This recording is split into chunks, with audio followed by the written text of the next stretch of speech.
Live from downtown Bakersfield, 23 ABC News Midday starts now. Good morning and thanks for watching 23 ABC News at 11 a.m. I'm Melissa Flores.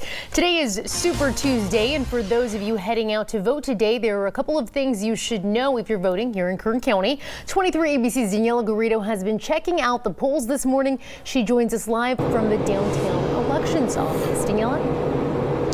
That's right. Good morning. So we're about 4 hours into voting here in Kern County when polls opened at 7 a.m. And of course, today is a big day for California and for Kern County, especially because California is just one of 14 states participating in Super Tuesday. It's also a critical day for those Democratic presidential nominees vying for delegates, but as well as for some local measures looking to get passed. And I checked out a couple of polls right here in Bakersfield, and a lot of people heading to the polls and coming out of the polls that were telling me that they're still not really sure what they're voting for, and they're a little confused when they do know what they're voting for as to what their decision is going to be.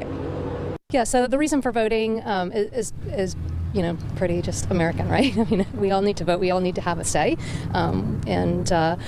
So as far as the things on the ballot, I'm kind of just up in the air about the marijuana thing. I mean, obviously it's legal, recreational, but the two items on the ballot were for medical purposes. So I was kind of just a little bit confused about what it is that we're trying to accomplish with these two items. Some people chose to vote early, but thousands of Kern County residents will still be voting today. There's actually a record number of registered voters expected to vote today. So if you can knock it out early, that's what election officials are suggesting you do. They also want to make sure that you know that you still have time to register and vote today, as well as change your political party. You can do that at the polling locations. If you're still unsure what your polling location is, you can actually check that out on a state and on a local election website. All you need to do is type in your address and it'll tell you your nearest polling location. Polls today are going to close at 8 p.m., but they also want you to know if you're in line by 8 p.m., you do have the right to vote. So make sure you keep that in mind. We're going to have local coverage for you all day here on 23 ABC. For now, we're live at the downtown elections office. Daniela Garrido, 23 ABC News, connecting you. Daniela, thanks. And California officials are also asking you to give them a call if you have any issues at the polls. Basically, if you feel your voter rights were violated, there are two phone numbers you can call. The Secretary of State's office has set up two toll-free lines. For English, you can dial 800-345-VOTE, and for Spanish, dial 800-345-VOTA. You can see a full list of your rights as a voter on the state's website at sos.ca.gov. And with Super Tuesday underway, California could end up being a big player in the race for the White House. Alex Miller with our sister network Newsy takes a look at what's at stake today. California voters will get the chance to cast ballots today, the earliest in more than a decade. Seemingly, this state has become important overnight, with 415 delegates up for grabs. Sanders is leading in the polls, and if former Vice President Joe Biden, Senator Elizabeth Warren, and former New York City Mayor Michael Bloomberg don't reach the 15% support needed to gain delegates, Sanders could earn a sizable chunk here. Warren held a rally here last night, and with no wins to date in any of the early states, today could be make or break for her. Biden earned key endorsements from Senator Amy Klobuchar and former Mayor Pete Buttigieg, both who had not been polling well here. Biden will be in Los Angeles tonight as the results start to roll in. The state encourages early voting, though, so it's unclear if those endorsements and a trip to LA might be too late to have an impact. In Monterey Park, California, I'm Alex Miller. And now we want to remind you of another section that you can expect to see on today's ballot that you may have overlooked: the Democratic and Republican Central Committees. Are you familiar with the Kern County Central Committees? Not really. What we did was in that section, we looked up everybody's name and kind of what they were about, what they do in the community, and then we voted based on that. The Kern County Central Committees are made up of both Republican and Democratic parties. The two committees are made up of various seats in the 5 supervisor districts. The Republican Central Committee has a total of 22 Central Committee slots, and the Democrats have 21 seats for its committee. The two committees are solely volunteer and unpaid elected positions and are voted on by the people of Kern County in each primary election. The seats terms are 4 years each. For the Democratic Central Committee, this is the first time in 12 years the committee's race will appear on a primary ballot for the public. In the past, the public voted on the committee seats in a caucus style where voters had to cast their ballots at the Democratic headquarters.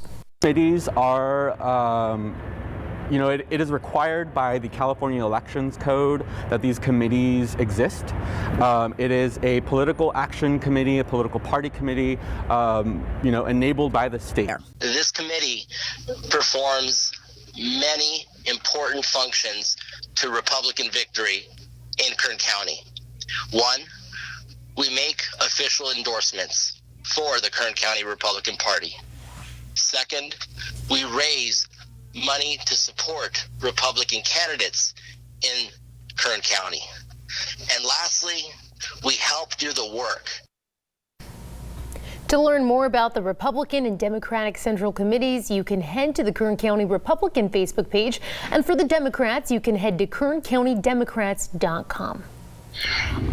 And 23 ABC wants to help you make an informed decision on Super Tuesday as California voters head to the polls today. We have information on local measures, national and local candidates, along with propositions, all on our website, turnto23.com. All right, we're going to check in now with Elena Rusk. Take a look at what your Super Tuesday forecast looks like. Yeah, pretty calm and quiet if you're still looking at that weather to head out to the polls. It's beautiful all day and well into this evening as well. You see that warmer weather moving onshore. The storm from this weekend continuing to push out of the way. So that high pressure out in the Pacific is what's dominating, taking us to 66 right now and then 75 later today. That temperature sunny and stable in about the 3 o'clock hour. We'll fall back to the 60s this evening around 6 p.m. and last until those polls close. And then later tonight, 47 for our overnight low. Check out tomorrow, Alyssa. The 80s are back, even warmer on Thursday. And then another chance of rain this weekend. Your extended forecast is coming up. We're following breaking news just outside of Shafter right now. The California Highway Patrol reporting this deadly crash this morning involving a welding truck and a big rig in the area of 7th Standard Road between Scaroni and Magnolia Avenues. Now, the CHP is saying traffic in both directions will be shut down until about noon, so you can anticipate those delays. This morning, officials gathered to discuss the potential of the coronavirus hitting Kern County and impacting the homeless population. Carlos Baldovinos, executive director of the mission at Kern County, Louis Gill of the homeless center, and the Kern County public health officials are discussing what can be done to curb the potential spread of coronavirus within the homeless community. This morning, we spoke to Baldovinos about precautions the mission is already taking. I mean, as an organization, we're looking at adding more hand washing stations throughout, hand sanitizers from, in different parts of the campus, because we're an open campus. Right. And just trying to lock down those things as best as we can and control those things and put signage everywhere we possibly can to remind people to wash their hands. Now, on Monday, you might remember public health officials said there are currently no confirmed cases of coronavirus, but they are testing 2 people. We'll have more on the impacts of the coronavirus across the country coming up.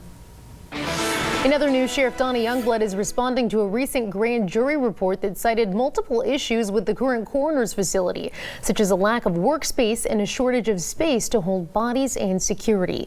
23 ABC's Jessica Harrington has more on a recent security incident at the facility and the sheriff's response. 911, do you need fire medical aid, please? Affirmative. I'm at the Kern County Coroner's Office. I'm a deputy coroner. I have a subject at gunpoint, broke into the coroner's office. It was January 4th of this year around 2:30 in the morning when a Kern County deputy coroner found a man inside the Kern County Coroner's Office. Where are you at? I'm at to the rear, to the inside, where at? On the north side of the coroner's office. Sheriff's deputies responded and were able to arrest John Patton without incident. In an exclusive interview with Sheriff Donnie Youngblood Monday, he said this is not a common occurrence and the suspect was able to get into the building after an employee left a door unlocked. This is not a rampant run of crime at the coroner's office. A public records request confirmed that less than 5 calls for service, unrelated to follow-up investigations, have been reported at the Kern County Coroner's Office over the last 3 years. And the sheriff says security changes have been made since that incident. But the security issues, facility size, and a lack of upgrades were still noted in a grand jury report released last month. In the report, it said it appears the coroner is functioning in the 21st century with 1970s infrastructure, and that for the last 2 decades, the sheriff and board of supervisors have promised a larger facility for the coroner. However, it's become apparent that this is not a priority. We are now working on that coroner's facility, and it's always been a priority, but it's really on top of number one on the burner right now.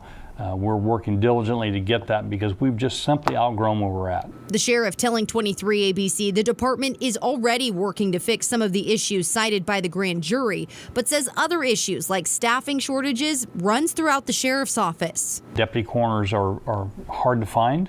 They're hard to recruit. It's not a job that is the most tasteful job around. The sheriff said he knows the current coroner's office is not big enough, it's not built correctly, and it causes the department a lot of issues. But they haven't started making upgrades because he says they're not staying there forever. We're putting a Band-Aid on the coroner's office until we can find the correct facility at the correct price and move. The sheriff says they've looked at different properties before, but right now they have a property they're trying to acquire that they think could work out. I've never been as sure as I am now. Doesn't mean it's going to happen, but I'm pretty sure we're going forward. We're in talks with the CAO that we've never been in talks with before, and they get it because they're getting the complaints as well.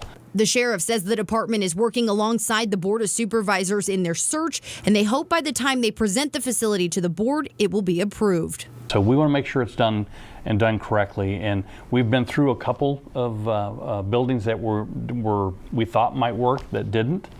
So hopefully this one will. Jessica Harrington, 23 ABC, connecting you. Sheriff Youngblood says if the property they're looking at moves forward, then he believes they'll be ready to move into the new facility within a year. 23 ABC also reached out to the Board of Supervisors chairperson, Leticia Perez, for a response to the grand jury report, but we have not heard back.